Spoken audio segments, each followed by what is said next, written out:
Oh, hang on. Sorry.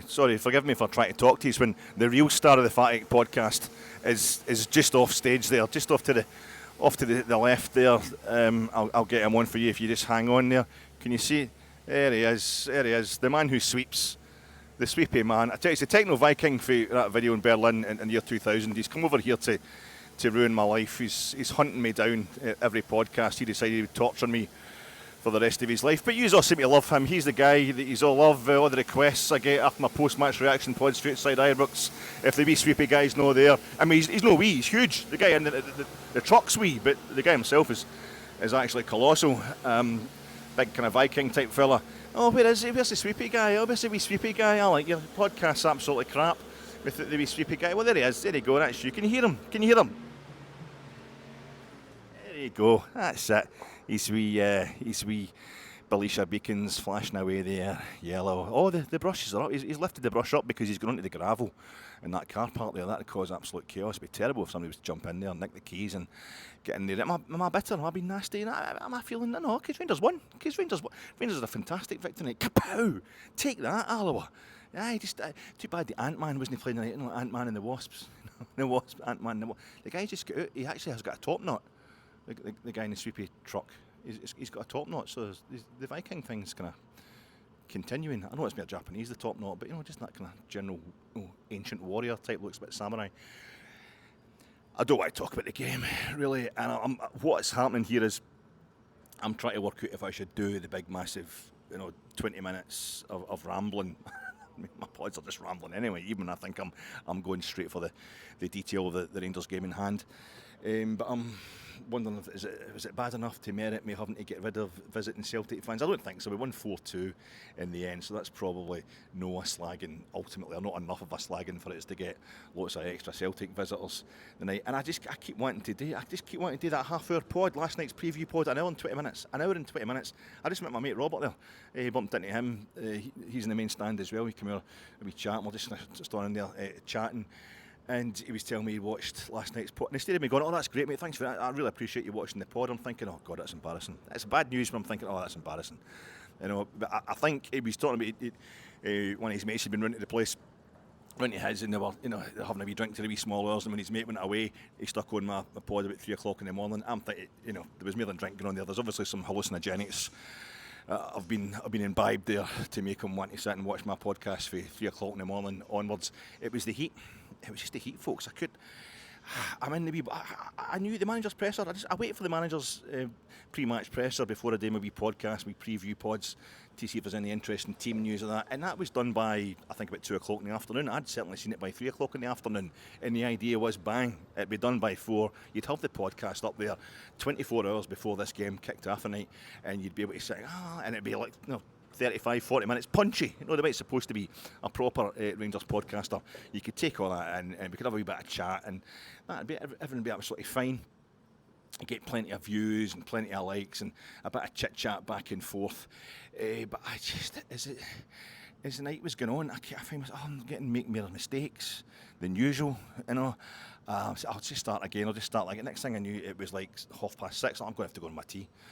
I got my tea. I had a couple of pork chops and that sauce you get, the kind of Chinese sauce thing. I had that and some tatties, a couple of cups of tea, and about 10 of the wee mini Whisper bites. I mean, as well getting a Whisper bar. You think you're doing yourself. But I had a bit there, and that was me. I was got myself revived, and I'll go back in it. And in the wee room, I record the stuff in, the converted kind of outside toilet that I record the stuff in. It's quite near the neighbours and all that, and I don't want, as I said to my mate Robert there, I'm not at that stage with the neighbours where we've had the football conversation yet, and I've been in there for 3 years in that place. I don't want to have the football conversation because, I just don't want to fall out with folk or for no good reason. Sometimes folk who are perfectly nice suddenly turn into quite antsy people if they find out you support Rangers. No, I'm ashamed of Rangers, but I don't want to. I just don't want that. If we get beat and it's somebody who doesn't care about football, and I'm in the depths of despair, and you're walking into your house and they're going, your team didn't go into well last night, and you're like, fuck off. And it's sort of, oh Christ, they don't really understand what's going on with the football, and it could cause problems down the line. So I keep the windows shut when I'm doing the podcast, because I don't want folk to hear, you hear what the stuff I come out with. It is embarrassing at the best of times, but you don't want to be talk about Rangers at the top of your voice when the noise is carrying through to the neighbours' houses. So I shut all the windows, and it just the room the heat was like in Glasgow yesterday. It's the same again tonight. Absolutely brutal. Can't say it's unseasonal. It's just totally unreasonable. I was just dying off slowly. And as the night was going on, it was just getting longer and longer and taking harder and harder. It was just getting worse and worse. And I kept adding stuff. You know, it's like the opposite of what you need to do. You're running out of time. You know, the game's kicking off at 6:15 on the Saturday night.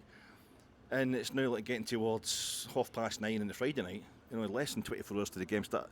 Well, in that case, the pod should be getting shorter. It should be in like 20 minutes to give folk a chance to watch the thing, fit it into their schedule before they go. But no, it's exponentially, it's getting larger and larger. And I didn't really realise, I knew the heat was bad, but I didn't realise how bad it was, how much it was slowing me down. I'd had quite a healthy day. I'd had a good night's sleep. I'd been up nice and early and all that. But no, I was just starting to fade, and I was saying things like, it was Elgin in the League One campaign that equalised against us in the last minute. Stenhousemuir did that to us that season at Ibrox. They were the only teams to take points. And John's getting in touch today going, no, Elgin was the previous season. Elgin never been out the bottom flight. You're right. Elgin was the previous. It was kind of 5th of January in our first season in the lower leagues when we were in the third division, and it was the following season. Neil Alexander threw one in the back of the net. I think maybe the 87th minute or something. And it was the following season, Boxing Day. I think it was that Stenhousemuir. No, Stranraer. It was Stranraer. They equalised like 4 minutes into injury time, and that was the first time we dropped points that season. You know, Boxing Day. Yeah, because it was now renamed. It had been the second division. It was now renamed League One because, of course, Rangers coming out the top flight didn't affect Scottish football in any way whatsoever, except they had to completely restructure it. But that was resell it, rebrand it. That was League One, and it turned out it was Stranraer, but I knew there was a connection with Stenhousemuir. I thought it was a Stirlingshire thing. Stenhousemuir, the only other team to take points off us at Ibrox that season, also with a last-minute equaliser. That's the way it's been since 2012. Everything's just painful. It's just painful. And Stenhousemuir had equalised. So I thought, there's a connection there, but it's the st. There was a st sound at the beginning of their name. Stenhousemuir and Stranraer, the two teams to take points off us at Ibrox. But Dunfermline had taken points off us. They're the only team to take points off us in League One away from home. And that was a kind of... Fife and Stirlingshire, they hate each other. You get Dunfermline versus Falkirk's even more bitter than Dunfermline against Raith Rovers. So as that thing, I was trying to connect everything up, and it was like, because Alloa, obviously, who were playing the day, they'd beat us in the Challenge Cup, which for me is the all-time low in our time in the lower leagues, when they beat us in that Challenge Cup semi-final after us being 2-0 up against them with like quarter hour to go. And I was realising Cowdenbeath, the game at home, we beat Cowdenbeath 1-0. The game at Ibrox was a deflected goal, and it was just a brutal. It felt like a real low point that we'd never get out this kind of rut we were in. And then, of course, with the 0-0 with Cowdenbeath at Central Park. Cowdenbeath got non-league since then. A lot of folk were at that game as well. I wasn't at the game, but I listened to the radio and I thought, it's a Fife kind of Stirlingshire thing. And what I forgot to mention was the fact that East Stirlingshire, the Shire themselves, because I thought about Falkirk, we seem to get Falkirk in every competition, but I particularly remember having them in I think we had them in the Challenge Cup, the League Cup, the Scottish Cup, before we were starting to play them in the league again, Falkirk. And we played them in the Championship. Our last season in the lower leagues under Mark Warburton, we'd already practically won the championship, and we went 2-0 up there on a Friday night, live on the telly, playing like Guardiola's Barcelona, as I was saying last night, and then they scored 3 goals in the second half. Falkirk, they beat us 3-2, and it was just so I was trying to make it as a Stirlingshire, kind of Fife thing, and then I threw in the black and gold kits as well, so I could get Annan in there for the time Annan won. And John saying to me, I bet Peterhead beat us in our first season in the lower leagues as well. They beat us at Ibrox in the league as well. So I know, mate, I couldn't find a connection with them, so I just shoved it in there. The black and gold thing, kind of sepia tinted kit that these teams wear. And it's also Fife and Stirlingshire. I forgot all about the Shire. They scored the very first goal ever scored in lower league football at Ibrox. Well, certainly lower league football involving Rangers. I don't know if I know we've hosted the Junior Cup final a few times and all sorts of other games. I don't know if we ground shared with anybody who was playing a lower league game at Ibrox before Rangers were involved in one. But the first lower league game at Ibrox involving Rangers, Quinn, the fella's name, scored a penalty for the Shire. I'd borrowed my mate's season ticket a German friend who was in Glasgow for a couple of years, and he got himself right into Rangers. Poor fella. And he'd bought a season ticket, and he was going away on holiday. He says, "You take my season ticket," because it was Charles Green and all that, and everything that had happened. I didn't renew my season ticket, but I ended up going to every single game. I was just buying my tickets game by game and going to different bits of the ground. But I insisted on giving him the money for it because I wanted to I'm supporting Rangers. That's the big thing. He was like, "I'll just take the ticket and go." But no, so I went. But I'd already paid the price because I was sitting in the Govan front to the very place where Mr. Quinn, when he put the Shire 1-0 up against us for the penalty spot, come running up towards me. I think they were wearing an all orange away kit as well in Shire, and he was celebrating the mighty Quinn, just to show that the Shire had got mighty. And it was Andy Little scored a hat trick for us that day. I think Andy Little scored. Did he score against Brecon? The first goal against Brecon in the Challenge Cup, our very first game as a lower league team. We beat them after extra time. Was it Lee McCulloch got the winner in extra time? I'm sure Andy Little scored their first goal as a lower league side, and then he scored the equaliser. Barry Mackay scored the first goal. I think we just managed to draw 2 each with Peterhead in our first actual league game in the lower leagues the previous weekend, and then here he was scoring a hat-trick against the Shire. It was like they're Quinn, the mighty Quinn, and it was Little was small, the smallest Rangers had ever been, and the Shire had never looked mightier than we beat them 5-1 at the end of it. But I'd forgo about that moment of pain as well for Stirlingshire and whatever. That's 11 minutes. It wasn't that bad a result. The day we've won the game, we're through. That's the main thing. It's still the early part of this reign of pain that we're supposed to get from Russell Martin, according to all the fans of the previous clubs he's managed. But it will take a wee while before we see any signs of his genius. We've already had the home game against Pilsen, but if there's any Celtic fans coming here to kind of laugh at us because we could only beat Alloa Athletic by 4-2 in the League Cup, then I feel obliged to do my wee kind of routine where I pretend I'm trying to get rid of them by being boring about some sort of subject. But it was last night's pot. I just realised I was so warm that I was going on, and even what I was going on about, I was making mistakes, and I kept thinking wee things would occur to me. Maybe you're in that pub in Alloa before you'd ever been to a recreation park.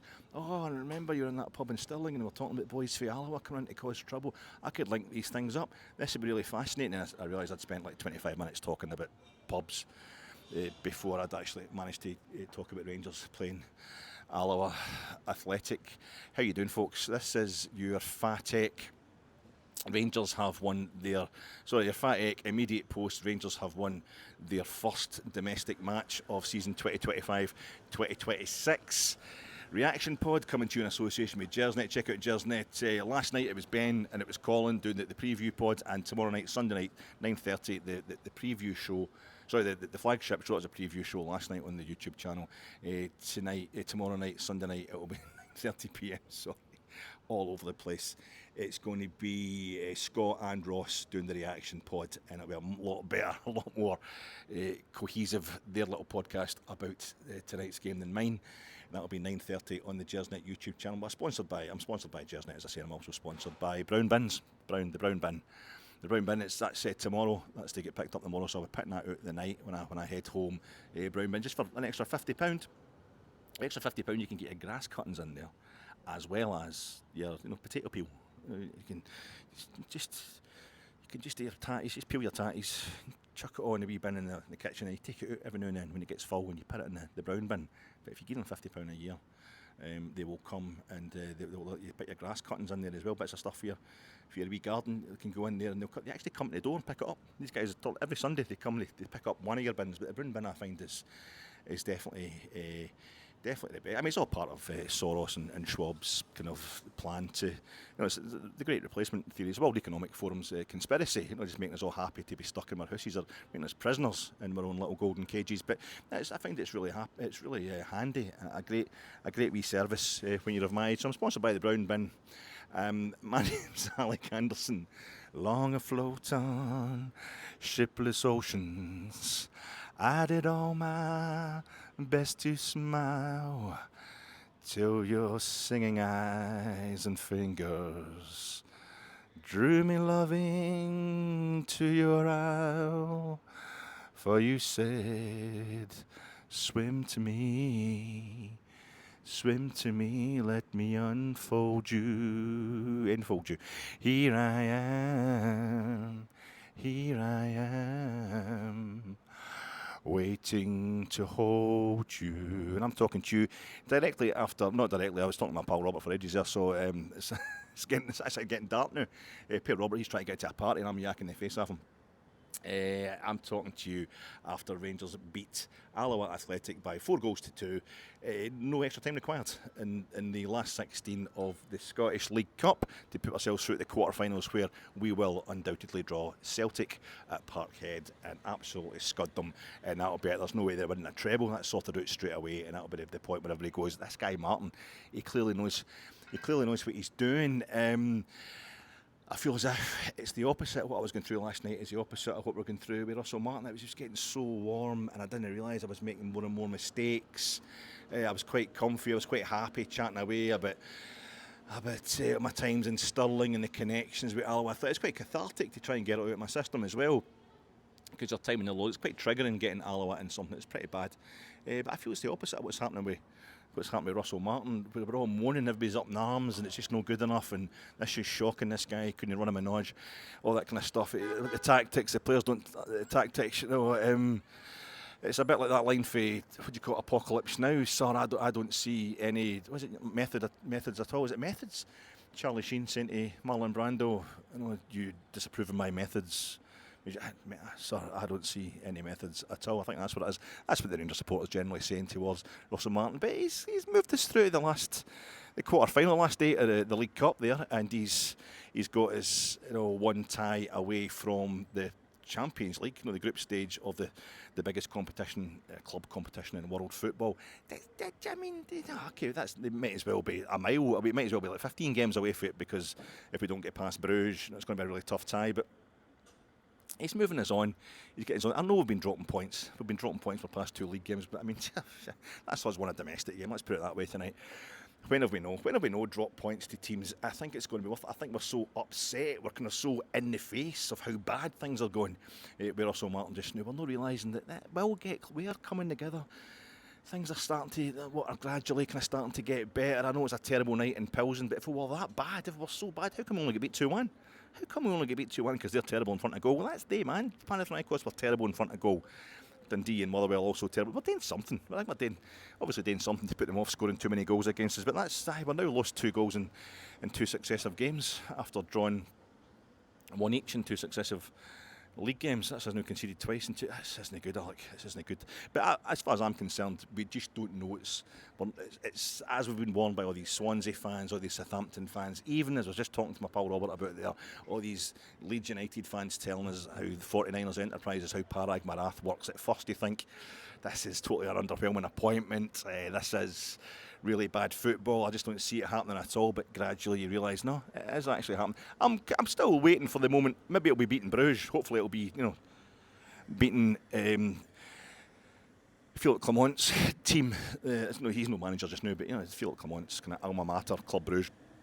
Maybe that'll be the moment we realise it's going to happen. There's Woods of Tillicutri, the bus. The Alloa Athletic walked past the main stand there, and the Alloa Athletic bus was waiting for them, and it's Woods of Tillicutri. I was talking to Brian, the great Brian Wilson, not the one for the Beach Boys, but an even greater one, also based in the States, who's a regular in the comments section here under these pods. I mean, he's absolutely brilliant. His partner's sensational, and we were getting all Shakespearean the other night, talking about the Scottish play, and I was talking about, Burnham Wood becomes the Dunsinane, because I had this whole thing about a lot of us aren't seeing the woods for the trees, and I just started to try and show off by being like, if Burnham Wood becomes the Dunsinane, then of no women born, and now oppose being of no women born, yet I'll throw my warlike shield, lay off Leon Macduff and Danby him who first Christ holding it. I'm a bit rusty when it comes to the quotes for the old Scottish play, but Brian wasn't, and he was in there talking about how Dunsinane's quite close to Alloa, and maybe the other guys that are going to come and get us.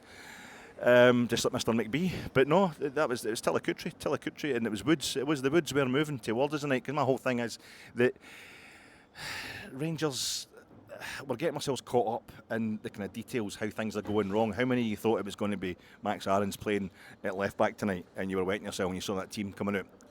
I was as well, aye. But then when you see we did actually do it left back, it was even worse. So a wee lesson there, a wee lesson to you to not get on the manager's back too much, because things could always get worse. And look, we're on Max Aarons. He's got to go right back. He's got to go right back. We never seen him playing it right back. Then the minute we see him playing it right back, we're like, maybe no, maybe. And we were all booing Kieran Dowell onto the park because he wasn't a new signing, basically, and because he hadn't done much in his first spell at Rangers, but he was injured through that, and then he's been away at Birmingham for 6 months. The manager's picking him for a reason. It's not to piss us off. It's because he thinks he works best, and he improves things when he comes on as a sub. Kieran Dowell as well. I think we're getting really uptight because he wasn't the Ant-Man when we hadn't signed the Ant-Man yet. We had him playing kind of wide right up front. There's been a lot of kind of silliness, and of course when you see stuff like us being physically unable to win a high ball in penalty box, it makes you think, oh God, this manager doesn't know what he's doing. But you're just not seeing the woods for the trees. I'm determined to believe that. You just can't see the woods for the trees. You're getting caught up in the detail when the overall picture is on course. It's on course for Russell Martin to be the man to take us to the next level, to make us that club that we want to be again, who gets all the minerals pumped all the time, something that never ever happened at any point in our history other than that one season where we won all of our league games, but that was we only played 18 league games, and it was at the tail end of the 19th century. But we're determined that he's a guy who'll get us going, beating everybody all the time handsomely in Scotland, and I think it's going to be him. I think it's going to be Russell Martin because we're on schedule. Things are.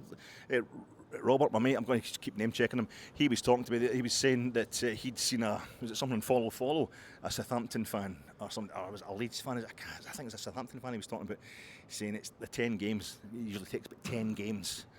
When he was at Swansea, when he was at MK Dons as well, when he was at Southampton in the Championship, it takes about 10 games to get us going. And Robert was saying, well, we're playing Bruges now. Game 11 is Celtic. So maybe we go to the Champions League to Bruges, we drop into the Europa League, we haven't played an extra kind of money-making tie on our way there, and we take it out on Celtic at Ibrox on the last day of this month. We'll wait and see. There wasn't much evidence of that today, but the manager having said in yesterday's kind of weird, slightly tetchy, quite interesting pre-match presser, said there's no way, I'm not going to do 11 changes. You're not going to see 11 changes tomorrow. That's one thing. He was right, we didn't. We saw 10. It was 10 changes to the starting 11 from Pilsen, as far as I can remember. I think the only guy still was Big Giga. Big Giga was the only fella still on the park from the starting 11 the other day. We had Liam Kelly in goals. We had Max Aarons at right back where he should be. Big Emmanuel Fernandez from Peterborough. He was making his debut. Did he play against Middlesbrough? I don't know. I wasn't at that game, but I think this might certainly his competitive debut. He came out today, and we had Bailey Rice. Bailey Rice, we saw him in the team sheet. Bailey Rice, he was sitting midfield or something. No, Bailey Rice was playing at left back. That wouldn't go well. Our midfield with Joe Rothwell, the kind of swivel-hipped fulcrum of this team of the Martin plan. He was playing at 6 with Kieran Dowell, the right-sided 8, and Nadeem Bajrami, the left-sided 8. We had Mikey Moore making his Rangers debut, the young wunderkind from Spurs. Pull your socks up. Literally, he was wide left, and we had Cortez wide right. Of course we did. I almost thought he was left-footed, so he's wide right. That's the way we do things under Russell Martin. And Danilo was starting instead of Dessers, who started unlike and got that wee injury. But number 99, Danilo, was the lone striker, if you like. And the first 10 minutes was just boring as sin. And I'm sitting there thinking to myself, I make this mistake all the time, year after year, decade after decade. We've got a lower league team in the cups. Let's cut loose. It'll be a good chance for them to cut loose, relax, get a few goals. I remember, is it Malcolm McDonald's book on goal scoring, saying that the one thing you should do, Supermax book on goal scoring, the first time I ever heard Gerd Muller properly referenced by anybody, or read Gerd Muller being properly referenced by anybody, the guy who would become my kind of stats hero. He said, if you're having a bad time in front of goal for your team, just get on the training pitch with an empty net and rattle some balls into it.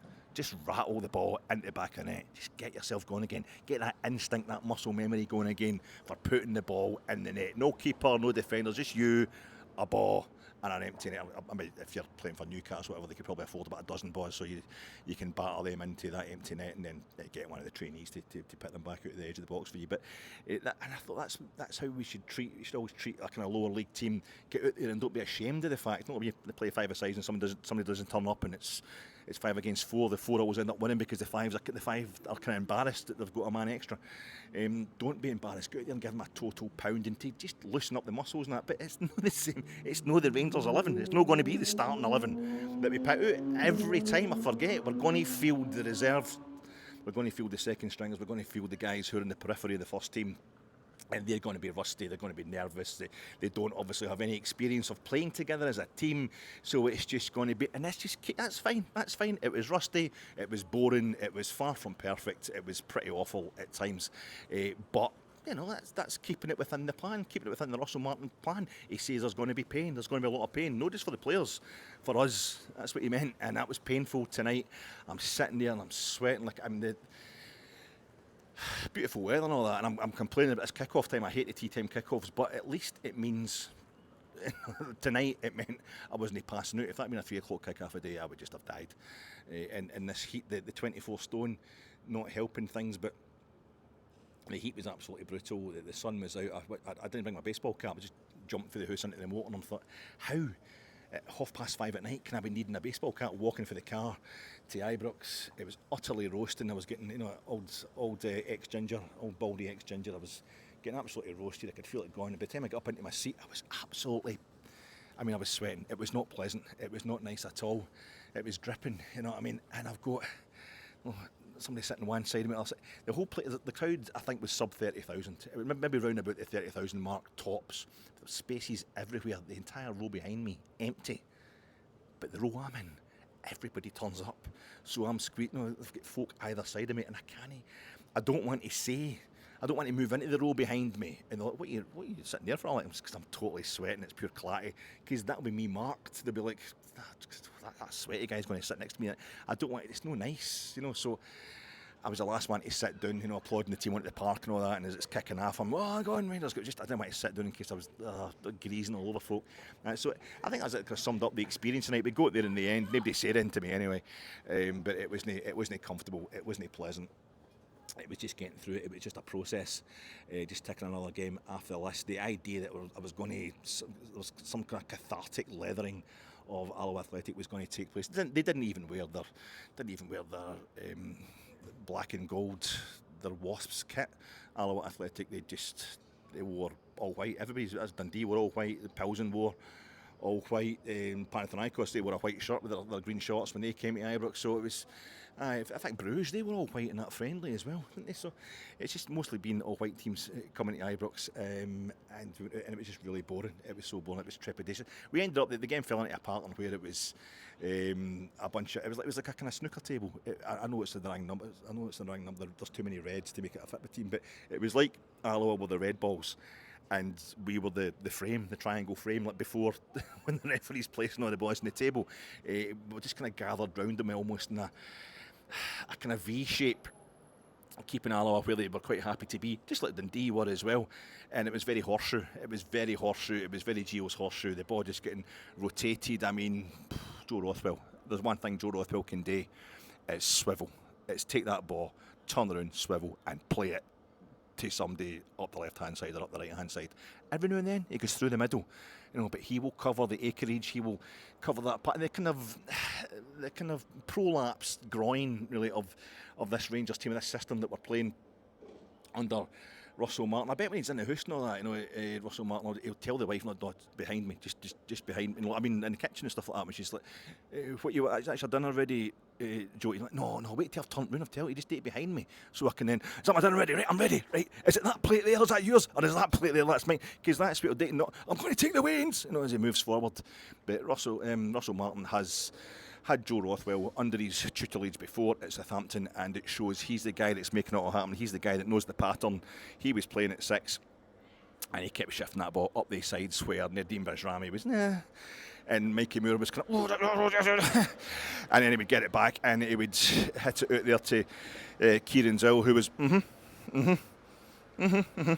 and maybe it get moved up the right to Cortez, who was, hey, whoa, oh, and sometimes it would go through to Danilo, it was just, and it was really, but I think it was about 10 minutes we had a shot of Mikey Moore, just having signed that long-term contract with Tottenham. He had a wee slash at the ball in front of the goals. I think that was the first time he had a shot on goal, and then Nadim Bajrami, I think he got knocked over the top, and Liam Kelly had to kind of come out with the sun in his eyes, make a bit of a clearance, and then Nadim Bajrami got the ball on that side of the box, his side of the box, the kind of left-hand side, did a wee shimmy shuffle and hit a curling shot past it. And it was like, yeah, it went right in the corner. You're like, that's what it's supposed to look like. He's curled the ball past the goalkeeper from the edge of the box, but it really wasn't that spectacular. That's what it's supposed to look like when Rangers play against a lower league side. It was like, give me a chance to get up and stop sweating over everybody. You know, I was like, yeah, we've scored the goal. That was nice, but the folk next to me weren't even standing up at that point because they're just like, this is just so boring again.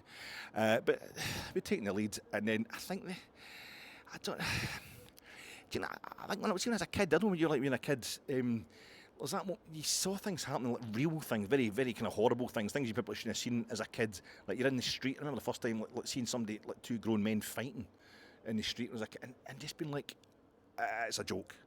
You know, it's a joke. It was skinheads. Along outside the the pool place, the pool hall that I used to then hang about in later on, down at the shorefront in Salcott's, just looking over the old harbour. It was boys from Greenock were down, and there were skinheads, and there was a lassie there and that kind of thing. And I don't know what age I was, but I just remember somebody get out of the head with a bottle, and then the bottle gets smashed, and I'm kind of like, it's just, you know, like when you're watching the TV and it's a western or something, you want to believe it. But then I was watching it and it was actually happening. I didn't want to believe it. I'm like, no, that can't be right, you know. My dad's quite enjoying it and he's quite enjoying the show. And I'm like, oh my God, just thinking about it for it. It didn't seem real. Even though it was very real. And that's what happened with Alloa's equaliser. I'd spent all last night talking about Alloa drawing money. Never mind the fact that they were 2-0 up against them and they beat us 3-2 in that Challenge Cup semi-final. They drew three times at Ibrox. We played them 2 successive seasons in the Championship. We played them in the league. And out of the 4 times they came to Ibrox, they get beat 4-0 once by Warburton's Rangers. And the other 3 times they drew 1 each. Alan McCoy's Rangers, Warburton's Rangers. They drew 1 each at Ibrox 3 times. And it was going to happen again. And it was right in front of me. We've just been chatting about how bad things were and how the Mendy deal was off. The rumour is he'd failed a medical. We're talking about Jeffy and the problems at left back, who we're going to get in, blah, blah, blah. And the boy just... I mean... he did... The boy just... It was like... Just step forward. I don't know, just like put your foot out towards the ball. It seemed as if now I know Bailey Rice then had to go off injured before half time because we can't have MD else being captain. James Tavernier has to come on and take the captain's armband off Giga. So he has to get on the park, and he also has to show Max Aarons that because you're a right back, playing at left back should be no hindrance whatsoever to get himself on the score sheet. But all right, buddy. But he just seemed to, the ball just went past. So I don't know, I don't want to be too hard on Bailey Rice, but the ball just seemed to go, kind of, the player just seemed to take the ball off him or past it. It was so unreal that I couldn't really believe it was happening. And then, I think this is probably the worst goal, or the most comic goal I've ever seen Rangers conceding in my entire life. And I'm including Neil Alexander punching that one into his own net against Elgin City in our first season in the lower leagues. But I don't even know who it was. Was it Liam Kelly? One of our own players then kicks the ball off Joe Rothwell, who can't take it and rotate with it this time because it's been rattled right at his balls. And it just bounces off him and goes straight into net. In fact, it's probably rattled off his six-pack, which is so ripped, like a washboard, that it's just bounced straight off it and pinged into the net. And I'm like, that hasn't really... And folk remember, what the hell happened there? What is Bailey Rice doing? What is he just... He was still like a lamppost, really, just letting the guy run away from him. But I just was kind of laughing. I just found myself laughing, thinking, this is they haven't it's 1 each with Alloa again. 1 each with Alloa again. All your nightmares are coming true. This is happening all over again. And it lasted about 3 minutes. Went up the park, and it was a corner. Joe Rothwell, the man, takes a corner from the far side, the Govan stand side, where I'm sitting in the main stand, and up goes Big Fernandez, doing what he's supposed to do. Big number 37. He's colossal, isn't he? 6'4", I think. He looks absolutely huge. Up he goes. He had a few bad first touches when he first got on the ball right at the start of the game, but he kind of grew into it after that, and up he went, bang, header down, past the goal. It's just classic. This is what we're supposed to do from corners, because our players are much bigger than yours, because we will spend extra money, undisclosed extra money, for size. And it went, that was it, 2-1. So your dream lasted 3 minutes. That's what it's supposed to crush them, because their dream only lasts 3 minutes. Actually worse, let them equalise. It's worse for Alloa, because they dream of taking something off us in this game, or taking this game to extra time or whatever. No, that's us. We're 2-1 up again straight away, and nothing really happened. A few more shots. Bailey Rice sits down in the park and he's like, my leg's done, about 41 minutes. And I don't know, if I hope it's no anything too bad or whatever. Maybe it's embarrassment that happened with the goal. Maybe he'd already been suffering, and that's why he couldn't move his leg when the guy went past him for the goal that Alloa scored. But off he went, young Bailey, and on came Tav and played at left back and got the captain's armband off Giga straight away. That was, Giga went over and gave it to him. Didn't demand it or anything like that. And half time, it's just everybody's chatting again. You go to these games and it's like you forget there was games where it was the chat was kind of, you just be nice to folk. Let's chat, let's chat. Anyway, Rangers are playing. I said, look at Rangers are doing this. Is fantastic. Now it's like, sorry, Rangers. Anyway, your job starting back. You go back to school on Tuesday, Jen. Aye, right. Wait, a new school. You moved to. The game started. The game better. But no, everybody's personal news is much more interesting than what's happening on the park. I don't think there's any other changes at half time. Tav had come on for Bailey Rice, and it was a total drag. Things were awful. And then we got, I think Bijrami had a couple of these shots, a curler that just went past the far post. Danilo got a touch right at the start of the second. He kind of took it and turned and tried to flash a shot past. The only reason I know he did that, he just flashed past the post. The only reason I know he did that is because boy sits in front of me, been going, is Danilo even touched the ball yet? And then he gets the ball and he's heard you, but he heard me. I'm going to shut up now. No, they keep saying it, he'll maybe score. That was the only reason I remember Danilo doing that. And eventually, I think, 66 minutes, 65 minutes or something, the ball kind of gets floated into the box. I don't know who it went towards the back post. And it was Danilo was trying to get in the end of it, and he was in a bit of a tussle with the Alloa defender. I did think subconsciously I saw some sort of handball, but I don't know. I was just passing out with heat exhaustion. Big kudos to the Union Bears that day. Wow, they should have had heat stroke. A lot of teenage boys in Glasgow tonight will have heat stroke, jumping up and down. The sun was really hitting the Copelands during that game, and they were giving it loud. It was the only thing keeping the atmosphere going today at all. Danilo back posts, bit of challenge, VAR. The ball seemed to go out for a corner. Nobody was asking for it. Nobody was shouting or protesting. We'd all been lulled to sleep. VAR checking for, was it a foul? And then for handball. And it was just like Masonic VAR, as always, giving Rangers everything. It couldn't find a foul, so then it found a handball or vice versa. I can't remember, but eventually we got to penalty. And up steps Tav, and Edim Bijrami, having become the first non-Tavernier to score for Rangers domestically this season. Tav still nevertheless maintains his record of having scored in every domestic game Rangers have played this season. Strokes the penalty away to the goalkeepers, right-footed into the left-hand corner as he would be looking at it, right into the bottom left. I don't know if it went in off the post, but it certainly bounced off maybe the bottom of the rigging, the bit that holds down the net, because it rolled around the back of the net and come right round to sit in the other corner of the net in my main stand side, so I could see that's definitely a goal. Up we got, cheered the captain. You think, right, that's fine, 3-1, let's get a few more goals here, Rangers. I don't know if it was before or after the substitutions. I think it was after, because Thello Asgard come on, Connor Barron come on for Rothwell, Thello Asgard come on for Mikey Moore, I think, and Egeman come on for Danilo. Egeman, a lot of huffing and puffing, but no looking that interested, not able to do anything really. Thello Asgard looking very big, just very big, like a total unit, very athletic, like that kind of different scale that used to notice when the Dutch national team would come to play Scotland and go and see them live. Jesus, these guys are just huge. And so he looked really good, quite busy. He went into the left-sided 8 role, and Bijrami then went out to kind of wide left. That was that. And Connor Barron looked like an impatient, almost angry man. Hurt at being behind Raskin now and Joe Rothwell for the 6th position. He was batting about, and there was a VAR check on a yellow card foul he put in there. He was just kicking everybody and everything, really eager to get himself into the game. So a young man who knows how raging the Rangers support are, what they're watching, try to get things going. But instead what happened was Alloa scored again. They brought on Connor Salmon, Alloa, and everybody kind of went, Connor Salmon? Is he still in the goal? Is that the same Connor? It looks like him. That is the same Connor Salmon. I don't mean still in the goal, like alive. I mean, I'm going to die a lot quicker than Connor Salmon. I just mean still playing football.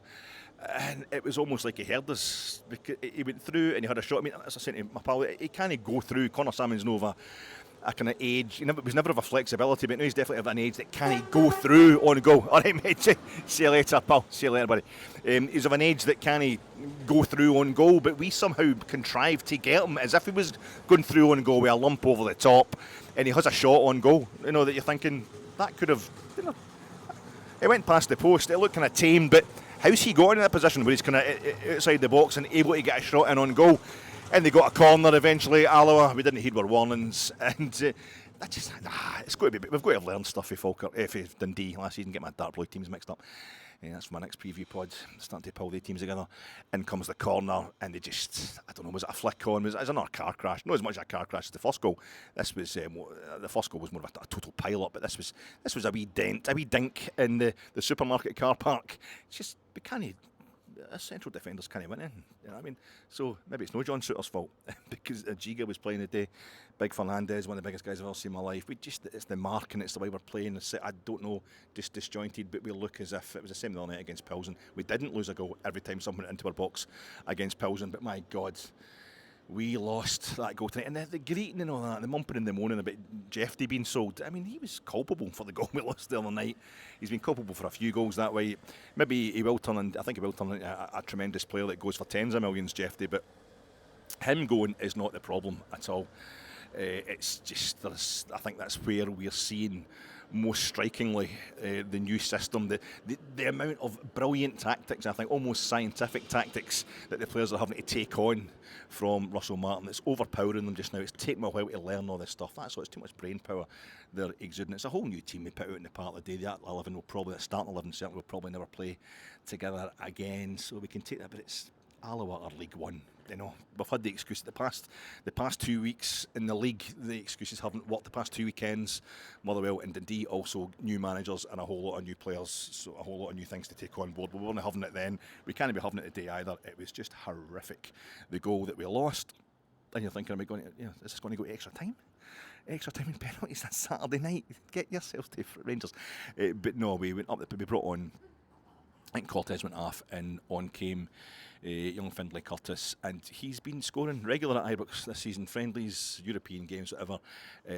Brilliant, a lovely wee move. Kieran Dow, edge of the box, and just cuts the ball across the front of the box, angled ball right onto the feet of Findlay Curtis, who doesn't even take a touch, just first time. Puts it to the back post, and goes in off that same post. I think Tav might have hit his penalty off of. And that's it. It's 4-2 to Rangers. Was that about I think it was the 80th minute that Alloa pulled it back to 3-2, and that was the 90th minute, and there was like 3 minutes injury time, and we're all making a joke. If we can get through the first 2 minutes injury time, we're probably safe. We're probably not going to go to extra time. That'll probably be that. So a thoroughly unconvincing performance by Rangers, but the main thing is we're through. And 10 game. I like the 10 game thing. That's a nice marker. We're still within the first 10 games of Russell Martin's reign, so we can forgive these things as long as we keep going forward. We're always dropping points in the league. We can get them back in the ball at this stage. The Union Bears, I think I forgot to mention last week the fantastic tifo they did last week. Roll up and spend your last dime at Penny Arcade. The boy pulling the big arm on the puggy machine there. It was a fantastic tifo, and it was kind of smothered by the reaction to that draw with Dundee. But today they were tremendous as well, providing the only atmosphere in the ground. One of the games, it's no in the season ticket if you haven't ticked it off. I say about 20,000 empty seats, and lots of parents bringing their wains, as usually happens at these kind of games. Their first experience at Ibrox. Apparently the Coca-Cola and the Fanta was running out as well because they didn't have enough in. It wasn't a great day, but I think the Union Bears probably what we should have done. And this is what happens. I'm talking about the inverse way we react to football. We should have had the Union Bears should have had like the torches and the pyro. The place should have been 50,000 there. We should have been celebrating the fact that this is Alloa that gave us such that low, that all-time low, beating us the Petrofac Cup semi-final when we're 2-0 up. This is us. We've come back now. Look at us now.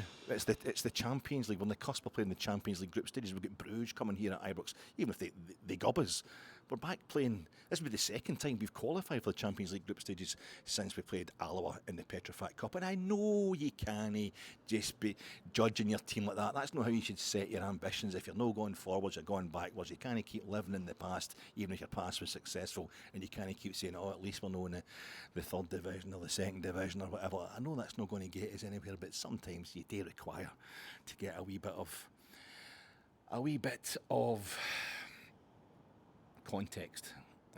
of context to what's going on, and we've got big multi-billionaire American owners, big consortium stuff that's all the rage these days, the multi-club consortium stuff, and we've got a manager a head coach who's definitely got a plan.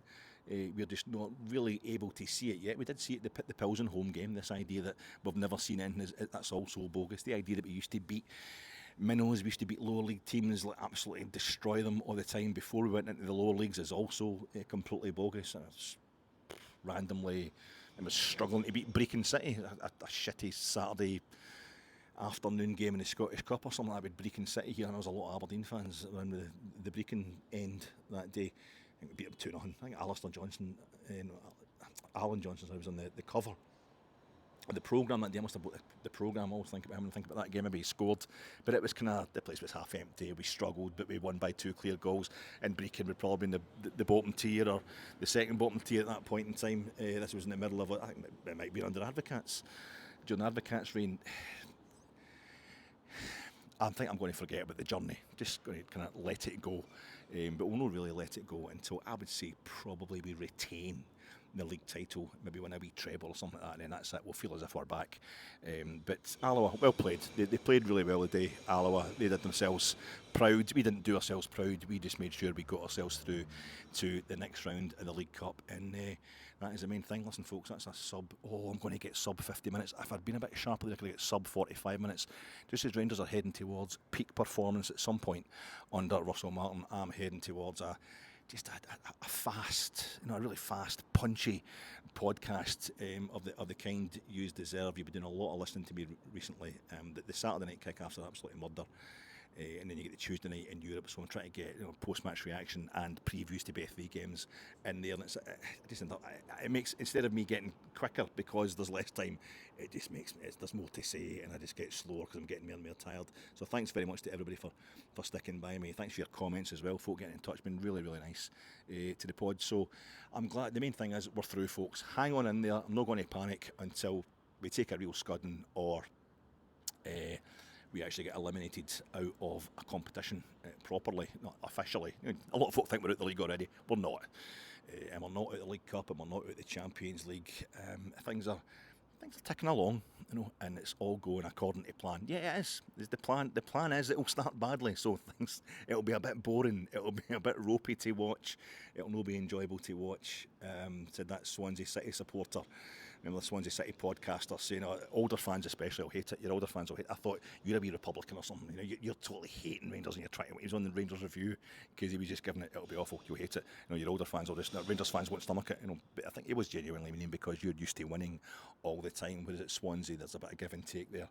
There's a bit of realism in their expectations, because they don't have the same kind of size of support as us compared to everybody else in their environment. But he was saying it will be awful, it'll be unbearable to watch for the first 10, 15 games, and then things will start to really take off and it'll be fantastic. So I thought Alloa in their away kit today, it was all white with a wee kind of black touches on it, wasn't it? It was very Swansea City, and I'm still looking forward to our game 11, which is between two ex-Swansea City managers, and we have got one who's used to winning derbies.